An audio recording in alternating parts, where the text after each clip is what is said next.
In the past 3 years, through Simple Germany, we have realized that there are two massive challenges when moving to Germany. Number one is getting a job, and number two is finding an apartment. The renting market in Germany is a hot topic, and it is under a lot of scrutiny. Getting an apartment to rent is not impossible. However, you need to have the right combination of knowledge, strategy, and mindset to nail that dream home. In this video, Evan and I will talk about what we think are relevant topics in terms of knowledge, mindset, and strategy. I think when we hear the challenges, a lot of it also has to do with maybe not understanding the market fully or not being fed the right information, because media is generally negative in any topic. And they always just complain about what is not available versus looking at how it is maybe possible of finding a place. But before that, I think we need to take a look back at things, because a lot of us, we do the same strategies that we would do at home, and we want to apply that to Germany. So first it has to do with knowledge, right? Like, you need to understand how the apartments work in Germany in terms of sizes, how it works. Why can't I buy a house? I mean, you can, it's just not that common in Germany. So Germany is a renting market. More than the half of the population rents their homes. And when we speak about renting, I mean, how often do we have conversations with our friends from the US and other countries where for them it's very common that they have to change rented apartments every year just because the lease is over or the increase of price is so high that it's not worth it for them to stay. And moving around is kind of like common practice.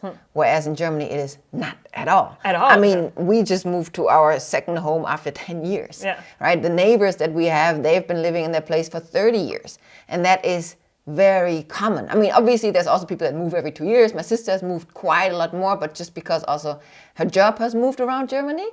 But other than that, renting is, you see it as your home and not as a temporary thing in a way. So because of that, that also leads to how Germans see potential tenants, right? Totally, yeah. As we have learned also, imagine if you have a home that you're renting, an apartment, and you want to find the perfect tenant for that, knowing that the tenant might stay 30 years or more. You kind of want to be sure that that person is reliable, is trustworthy. And takes care of the place. Takes care of the place. And we have heard so many times that finding an apartment sometimes is as intense or even more than finding a job in terms of interviews and how you need to be prepared. So I think all of that come into place. I don't know if this is true or Hollywood portrays it that way, but we're watching a TV show currently where the guy goes to watch an apartment. He has like barely the lowdown of a rental unit in LA, and the girl just gives her the keys. This is it. This would never happen in Germany. It's not like that. So the thing is about long-term, and we're talking about long-term apartments, right? The typical unfurnished long-term apartment. And in that case, what we also experienced is you really need to showcase your character and your financials. And there is a bunch of documents that you need to provide, which is not so easy to provide for foreigners, especially when you're brand new or when you're still abroad. Because some of them, like the typical German Schufa, which is, you know, the credit score that you only get when you actually are in Germany. I've been here a month or 2 or 3, it depends on the activity that you do. Not all landlords ask for it. I mean, again, we know other smoothlers from our community who shared with us, they managed to nail a long-term apartment from abroad without any of those documents. So it is possible. It's just a lot tougher than going the German route, getting all your ducks into order, having all your documents prepared in a professional way, setting up a professional Immo Scout profile. I mean, when we looked for an apartment, I was so prepared because of Simple Germany. Like literally, I sat down, I knew exactly what to do. I bought the Immobilien Scout Plus premium membership, pimped up our profile. As important as it was for us, I think the weak point was the being self-employed. That's what we thought, like, oh, are people going to reject us because we don't have a monthly income that is guaranteed? Because again, for German landlords, what they want is stability, reliability, and someone trustworthy. And the stability comes with a set fixed income. The reliability comes with a job contract, or the stability also with a job contract that is not limited, that is in a well-known company, or it's just something that gives stability, right? Reliability is how you present yourself, and the trustworthiness is, again, your character, how you present yourself. So for us, the self-employment was the biggest question mark, and the profile that we had was stellar, I would say. And good job. Thank you. And we didn't face any difficulties, and we also were lucky to find landlords that were self-employed themselves and didn't mind the fact, but actually knew the potential it could have, and that as a self-employed, you are reliable in your own sense, right? So again, it depends on how you market yourself. But I think we're scooching away a little bit from the actual point to make, and that is understanding why landlords are so picky. And I think that was also one of the crucial points in your first chapter that we recently wrote a book, right? Get Your Keys, like the Expats Handbook for Renting in Germany. And through that research for that book, we learned so much more. Yes, totally, because you need to see it from the other perspective of the landlords, right? And I would say a massive thing also that people freak out about is what you already mentioned, is that I have to provide so much personal information about myself. What? I have to provide work contracts, not necessarily access to every transaction of your bank account, but you need to highlight where the money is coming from by connecting to your bank account. Well, if you do it in the Immobilien If you do it in the, yeah. But if not, then the landlord still asks how much is your income, and I want to see your, how do you call this, your bank statements. Yeah, your slips, yeah. To slips, to pay slips, to be sure that this is true, right? So that is super interesting. Yeah, but not only that, sometimes they want a paper from your previous landlord that you always paid rent on time. Like a reference letter, right? It's like really things, finding a job. But additional to that is not only understanding, okay, I get it, German landlords want someone reliable and whatnot. The other layer of knowledge is also, what do you look for? Exactly. Like, what are your expectations to finding an apartment in Germany, right? Do you expect a garden, balcony, a minimum of 4 rooms, laundry room, like all these things as we are portrayed in Hollywood that a lot of the houses in the US have? That's not going to happen, right? Also, what are your expectations? And also, it highly depends where you move in Germany, right? Again, this argument that we've made in many other videos, city versus smaller town or rural area, makes such a big difference in terms of what you're finding, but also the price, right? And actually, I did a little bit more research, and I found that the #1 search flat in Germany, this is all over Germany, this is really the average in general, is a 2-room, which in Germany is not 2-bedroom, but 2-room means like a living room and a bedroom, so 1 bedroom, apartment with around 60 square meters for around 600 euros cold rent. Oh, wow, okay. And if we think about it, I mean, this is roughly where we used to live in beforehand. And this is what a single or a couple might be looking for. Nothing too big, nothing too small, nothing too expensive, nothing too cheap. But if everyone is looking for that, and you are looking for that, then you are already limiting your chances, because it's just not that much on the market for that. Totally. And additional to that, as we know from Move In, who is an amazing relocation agency that helps internationals move to Germany, they say that they recommend, as a budget for Berlin specifically, to at least have 1,000 euros. Because everything under that is almost impossible to find. Especially in the city center. And I would say, and I don't know if this is true or not as well, but on social media you see sometimes people posting videos from Berlin with like a massive line, and you think it's an entrance to a club. And no, it's actually like to go watch an apartment, to view an apartment. I don't know how accurate that is. I mean, it's portrayed as a super competitive and highly in-demand market. And if you are in this average or in this middle ground, the chances are super slim. Yeah, so pretty much what we're saying is to try to either increase your budget. Well, if you can. If you can. I mean, no, either maybe look for a smaller place to start off with, or a bigger place, but then you might most likely to move location outside the city, because price would just be incredible. In Berlin specifically also, I just look here at my notes, because I was so flabbergasted by the research that I got there. 41% of all available flats, I mean all available flats, meaning at the point of when the research was done, in Berlin are actually studio apartments, meaning like 1 room. That's 40%. 41% of the availability. Okay. So that already there's a massive... I say, okay, let me look for a studio apartment, and I need to be willing to pay a higher price than in other cities. And if I'm a family with children, then I need to go beyond, like above the 2-room, because that's just too competitive. And then to go to the 3-room, maybe 4-room, and most likely leave the city center. Yeah, totally. So there you need to weigh, can I work remotely? How much would I need to commute? How much does that cost? Not only in time, not only in money, but in time. So all these things need to be weighed out, right? Yeah, totally. Also, we know a couple who are looking for an apartment, but their one criteria is that they want to stay in the neighborhood. So I feel like the pickier you are, the harder it is. I mean, we wanted to stay in our neighborhood, and that was almost impossible. It was impossible. I would say it wasn't impossible, but how much time do you have? If we would have stayed at 3 years actively looking, maybe we would have gotten something that we liked. It was impossible for what also criteria we had, right? We wanted certain standards also because of we wanted an extra office space, we wanted a balcony this time because we didn't have one before. So like you said, the pickier you are, the tougher it is. And I think the neighborhood discussion is totally out of scope because you just need to be happy to find a place that is nice enough or that suits your needs, regardless of where it is. I mean, again, there is no real shady area in Germany other than maybe the Hauptbahnhof areas. Yeah, the main train station. But even for us, I mean, any place you visited was in 5 different neighborhoods. Yeah. And it didn't really matter which neighborhood it was, as long as it was still close in to Düsseldorf. public. It was close to public transportation. Like the other criteria are fulfilled, but we weren't nailed on. Oh, it needs to be Unterbilk in that sense. Well, I would say we were nailed after we saw the offer in Unterbilk. Then after that, we were like, okay, then we kind of need to adjust one thing, and that is the radius of where we're looking for apartments. And that actually leads to, I think, maybe another point we wanted to make or discuss is, in my opinion, there's 3 little screws you can turn. There is the screw of location. There is the screw of the size of the apartment, which matters highly on how many people are living in the household, right? And the lifestyle you want to live. Yeah. And then there's the screw of the budget, which if you have a contract already and you're on a salary, there's not so much you can screw about that. Typically, on average in Germany, 30 to 40% of the disposable income, meaning like salaries that come, whatever comes in, is used for housing, is used for rent. So that just gives a ballpark figure. You don't want to go to 50% because then the rest of life will be rather difficult, I would say, or not so enjoyable, in my opinion. So the number 1 screw is, of course, the size of the apartment and the location.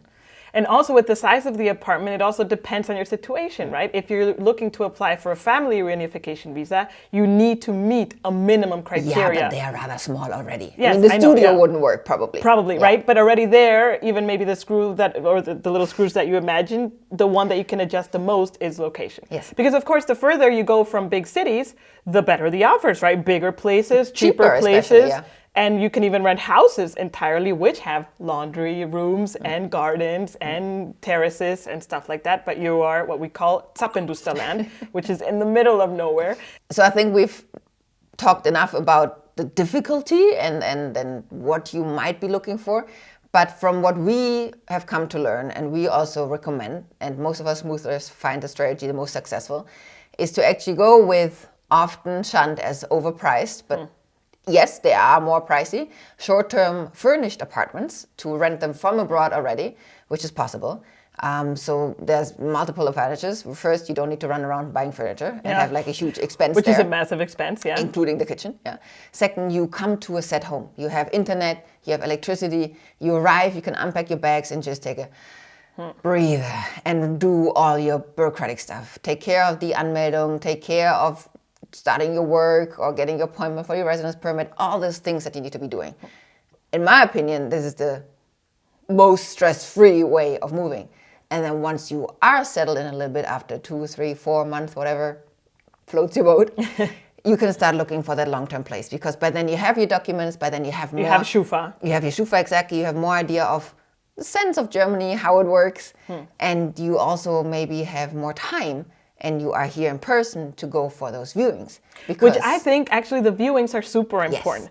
Because, I mean, if you rent an apartment from abroad without seeing it, there's surprises that might happen. You know, you might have an electrical heater instead of having a central heating system in your apartment, which electricity by default is more expensive as a utility. So there might just be little caveats that you're not able to catch. Again, it depends on your situation. And maybe that is a way that you're okay to start with, and then you look for another apartment. But definitely, I think what is a good strategy is to start with something temporary and then move to a more permanent one after a few months. Most important factor is just with a temporary place that you can do your Anmeldung. Right? Yes, 100%. That is like, I cannot stress this factor more, and this is why hotels and most Airbnbs, as long as you didn't communicate with the landlord beforehand, don't allow you to register. And you need this beautiful form called Wohnungsgeberbestätigung. And without that form, you can't register. And without registration, all of the other process is pretty much deadlocked. You cannot move forward. Yeah, it's like a domino effect, we call it, right? Because without that, you cannot get this one piece of paper. I remember when I moved to Germany, this one piece of paper that I got after doing the Anmeldung. Opened all doors. Opened all the doors. Because every time I got a phone contract or an internet contract or whatever contract, people asked me for this piece of paper, which is called the Meldebescheinigung, where it confirms that I live in this address. And without that paper, no contract was made. Also, you cannot get liability insurance. True, yeah. Pretty much anything you want to, like a subscription kind of thing that you have in Germany, you need to be registered. And because you are foreign, the companies don't believe you straight off the bat that you're a resident. Yeah. I mean, I probably don't need to provide it all the time, but I didn't have to provide it when I first got my own flat because, I mean, I'm German. Like, why would they doubt that I live here, right? Yeah. But for foreigners, of course, you need to prove that you're not just traveling, but that you're here for the long term. And I would also argue to that, not only the residence permit or the Aufenthaltstitel that you have, they additional to that, they also ask for the Meldebescheinigung. Of course. The Meldebescheinigung. Yeah, exactly. Yeah. We also know this couple from Brazil, and they did exactly that strategy, right? They moved here short term, and after, I think, 3 months, they were a bit hesitant to start looking for their apartment. And we motivated them, like, you got this, you can do this. And I think they were hesitant because they were scared, because they also had a dog. They hear all the negativity out in the forums and the media, how hard it is, how impossible it is. And it's not impossible. It just takes the right actions and the right mindset. Strategy as well. So we recommended that they get the premium account from Immobilien Scout. And I think in a matter of 3 weeks, they nailed an amazing apartment with a garden, a small garden for the dog, in a very good location in Düsseldorf. Okay, Aldi Süd is not really so close. But other than that, close to public transportation, close to a forest, the dog has a lot of nature. And as far as I remember from their experience, it was very easy. Yeah, the fear they had built up in their mind a little bit, that came across at least, was they didn't face it in reality. Yeah. There was no really rejection, there was no discrimination. It was more like the places they first saw, they didn't like them. Yeah. And the one they wanted, they applied for it and they got it. Yeah, which is crazy, which is amazing. We also got an email from also a family living in Munich who also have, I think, is it 2 cats? No. They also 2 cats have and a baby. 2 cats and a baby. And they were also super worried about finding an apartment. And again, with the right knowledge, mindset, and strategy, we also got an email that, oh my God, this was a lot simpler than I expected. And they were super surprised by the positivity also and the great feedbacks they got. Yeah. Totally. So then talking about strategy, to be super clear, strategy is to get a short-term apartment, wait a few months, and then get an Immo Scout Plus membership, fill your profile effectively, and that portrays this reliability and all these things. Correct. Apply to apartments, go to viewings. It's super important. Go to the viewings. Have a look at the apartment if you like it. Apply for it, and then hopefully get it, right? Yeah. Which we go into detail in our book, Get Your Keys, on Correct. how to prepare the Immobilien Scout profile, what to look out for in apartments, because every listing is different, right? So that's in strategy. And how about in terms of mindset?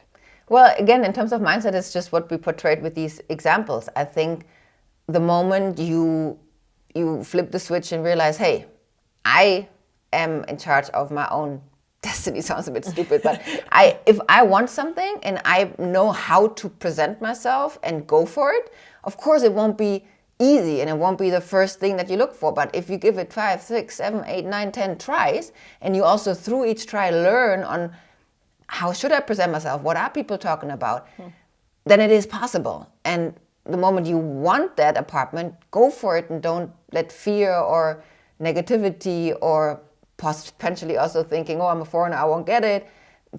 Don't let that scare you into it, right? Because it might happen sometimes. We do know cases where people did get discriminated. Of course, nothing is perfect.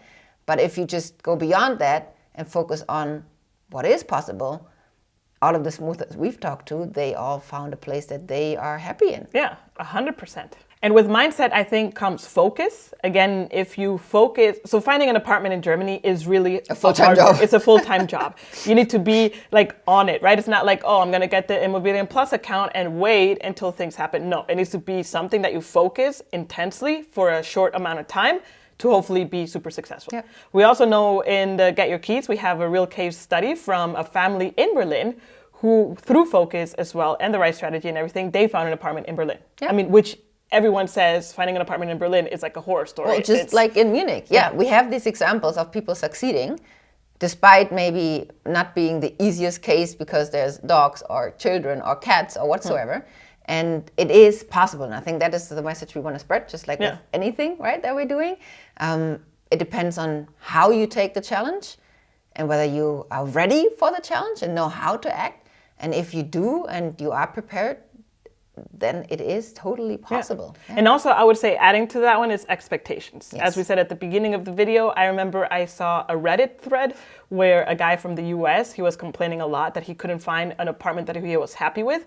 Single guy looking for 100 square meters for a relatively very little budget. And that everyone in the Reddit thread was like, dude, this is luxury in Germany. No one single lives in 100 square meters. I mean, it's just not the case. In Berlin, in all cases, yeah. In Berlin, in all cases. Yeah, okay. Maybe if you live outside of the city, you can find 250 square meters for anywhere in Brandenburg, probably, yeah. Exactly, in Tappendusterland. Yeah. However, in a city, this is highly unlikely. So again, it's expectations that if we want to be in a city, technically, theoretically, apartments are a lot smaller, more expensive. Outside of the city, a lot bigger, cheaper, and then you need to weigh whether outside of the city is worth it or not. Yeah. We, for example, did not want to live outside of the city. I think we already live pretty outside. Yeah. However, everyone here jokes that it's a village within a city, so it has that vibe. And we're 20 minutes away from the city center, which is not bad. Which for Düsseldorf, in perspective, right? In Düsseldorf, 20 minutes is kind of like the length you need to get anywhere on the ring, on the spectrum of the city. In Berlin, I mean, that is max city center, right? Yeah. So it needs to be in perspective. Yeah, that is totally true, yeah. However, by looking at all of the criteria, the one that we could totally adjust to was location. Yeah. And we went for that one, and we're super happy living in the village inside the city. Yeah, absolutely. And because this topic is such a, let's say, intense and very discussed topic, and we've received tons of comments and questions, and we received actually a very good feedback on the one video that we did which is like an hour and a half long, talking about how to rent an apartment in Germany, we decided to write an ebook. And that ebook is called Get Your Keys. If you're struggling to find an apartment, don't know where to start, how to navigate the whole thing, and if you want everything in one place, all compact, then consider getting Get Your Keys. It's currently only available as an ebook, but when you purchase it, you get tons of add-ons. Ivan has prepared amazing screencasts that go into detail on how to set up your profile and look at listings on ImmoScout24, which is Germany's leading website to finding apartments to rent. Additional to that, there's a whole glossary, real-life cases, templates that are ready to copy and paste to have communication with landlords, and it's 105 pages that go into detail on how to understand the German rental market, how to present yourself, and at the end, hopefully, how to get your keys. And move in. And move in, exactly. So if you're interested, you can check out the link in the description below. We hope this conversation has brought some light into the whole topic of how to nail an apartment in Germany, and that you found some value in our talk. Until next time, cheers! Fantastic introduction, Jen. Thank you very much, Yvonne.